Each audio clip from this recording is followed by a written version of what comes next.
Well, guys, I finally watched The Flash. The movie's been in theaters for over a week now, but I finally got the chance to actually go and watch the film.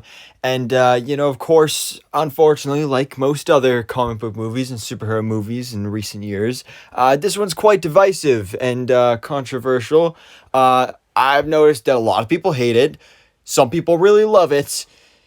There's not many people in between. Um, and, to be completely honest, I don't know what all these people were talking about. Tom Cruise and Stephen King and James Gunn and like literally everybody that saw the movie early, basically everybody who works in Hollywood and works at Warner Brothers Discovery, they were saying, "Oh my God, guys, this is the best DC movie ever. The best DC movie in 30 years. The best superhero movie ever." Like, no, it definitely certainly is not that. Not even close. Um, yeah, it's not the greatest, but it's also not terrible either. Like, I am one of the few people that is actually very much in the middle about The Flash. I don't love it, but I don't hate it either. I think it definitely has its issues. Oh, that CGI, yikes. But at its heart, it's really a good movie, and I feel like this is the type of movie that, as I was watching it, I cringed a lot. I felt uncomfortable. I felt really disappointed by a lot of things and upset at times. Um, and so initially, my initial reaction coming out of theater, I was really disappointed by it. I thought I strongly disliked it. But after taking time to really let things soak in and think about less about the CGI and some of the cameos and stuff like that, and more focus on just the fact that this is a Flash movie. And when they did focus on the Flash, when they did focus on Barry, both of our Barrys, it was great. I mean, this is a story that obviously it's adapting Flashpoint. It's very different from Flashpoint, but there's a lot of story beats and elements that are taken from that classic comic storyline that are represented here. And I think they're done well. I think it works really well because at its core, it is about Barry missing his mother, missing his father, and just wanting that pain to go away, just wanting to fix that. And that's what Flashpoint was all about. And sure, we don't have the Reverse Flash in here or Thomas Wayne Batman or anything, but we have different things instead. We have Michael Keaton's Batman. We have, instead of a skinny Superman, we have Sasha Calle's Supergirl.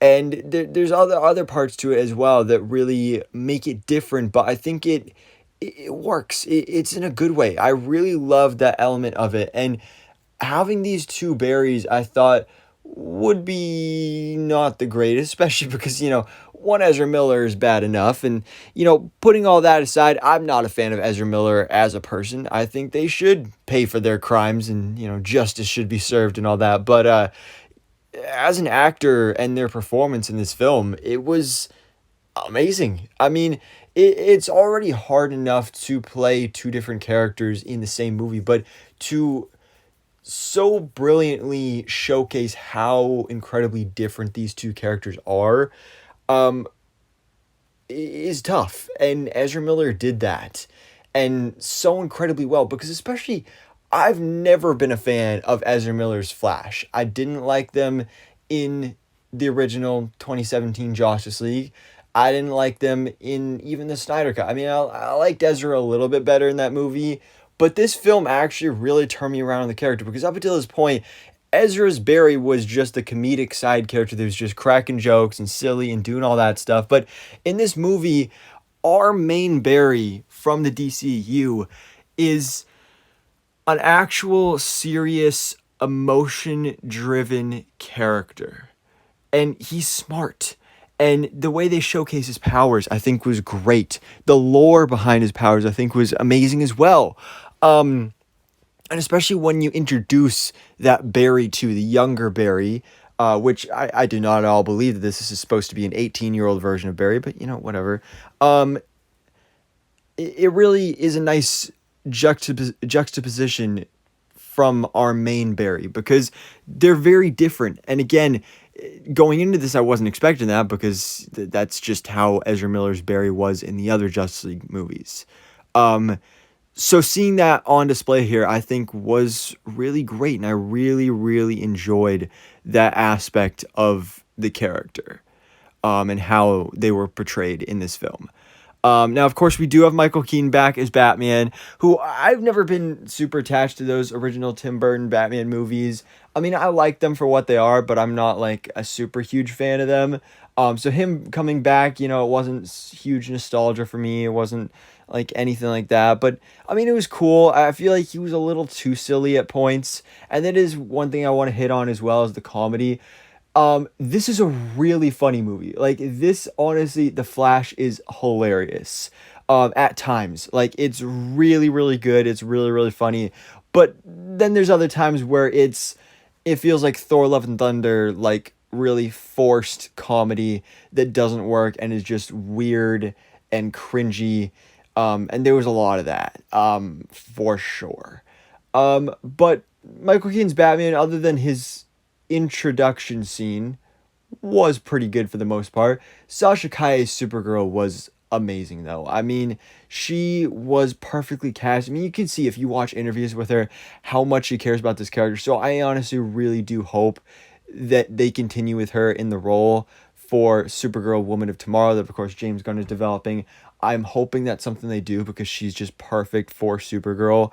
And I remember even when they first cast her, I was like, oh man, I want a white blonde Supergirl. That's what I know as Supergirl. But honestly, I don't even care if we get a blonde Supergirl. I love Sasha Calle's version of this character. I think she was great. She was really awesome. And we get Michael Shannon back as Zod. He's okay. He doesn't really have like a whole lot of screen time. I know another thing that a lot of people were complaining about and were interested about for months ago when we were first seeing stuff in this movie was Dark Flash, the villain of this movie. Just based on merchandise and the design for that character alone, I thought was going to be completely terrible. But actually, honestly, in the movie, I really enjoyed the character. I mean, the character didn't have a huge role at all.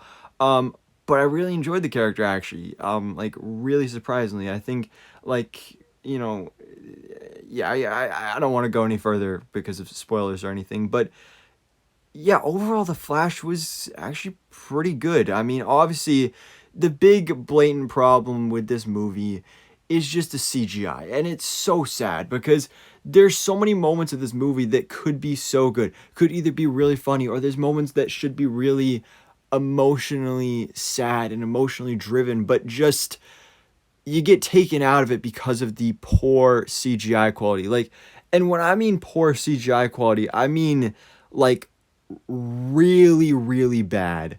I mean, there's literally a scene in here. There, I mean, obviously, there's the meme on Twitter and everything. Again, referencing Thor: Love and Thunder. The whole thing in that movie with Heimdall's son and how he could like have the CGI floating head portal thingy to talk to Thor. They do something very similar to that in this movie. Obviously, the CGI looks better here, but just the idea of that was kind of a hilarious reference for me. But the CGI overall it's it's weird because at moments it's really, really good, but other moments it is trash. Like it is so bad. And Anna Muschietti, the director, has said that it was intentional, it was on purpose because it's supposed to be like from the perspective of Barry from the Flash, everything's supposed to be kind of wonky and stuff. And I get that maybe for like the Speed Force stuff, but it just took me out of the moment so much and like had me just like there was. I mean, it's no secret that there's cameos in this movie. That's an obvious thing with the Flash and multiverse and everything. But there's a scene towards the end where it's basically like a 1 to 2 minute sequence of just like a bunch of DC cameos. And you've probably heard about some of these cameos. The CGI on it was just so terrible, and it makes it even worse the fact that it's somewhat distasteful. Some actors that have passed away that of course played DC characters in the past are brought back to life here with the use of CGI and animation, and just the idea of that is bad enough, but if you're going to do it, at least execute it well. Don't execute it so poorly that it looks terrible, because it does look terrible. And then even there's one cameo here that when I first heard about it, I was really excited about. I was like, oh my God, that is awesome. I'm so excited to see that. And then when you do see it, especially with the fact that, this is an actor that is alive. I found out that this actor actually did indeed film the scene for this movie, but in the movie looks like a cartoon character. And literally, my friend said, oh my God, it looks like the Polar Express.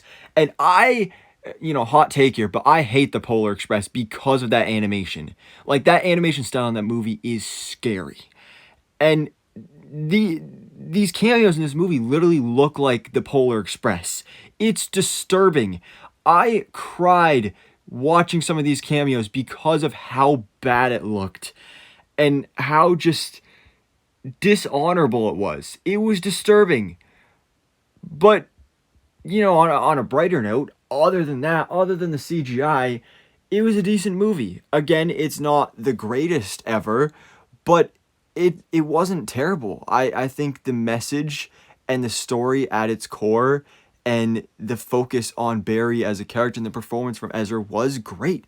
It was phenomenal. It was immaculate. I really enjoyed it. But again, because of the blatant distraction of that poor CGI and poor execution on certain moments in this film, that just kind of overshadows the brilliance of certain aspects of The Flash. And that's really disappointing, especially because when you look at how terrible this movie is doing at the box office, how bad it is bombing, and when you look at how the potential there is for people to actually like this, but people just can't like it because of so many underlying factors, it's just a real shame, especially because no matter if you want to see this universe continue or whatever, the whole thing with the reboot and everything, like, it just sucks even worse that it's going to be now a very long time before we ever get another live action Flash movie. That's a real disappointment. But yeah, I mean, The Flash, if you haven't seen it yet, obviously this is my non-spoiler review.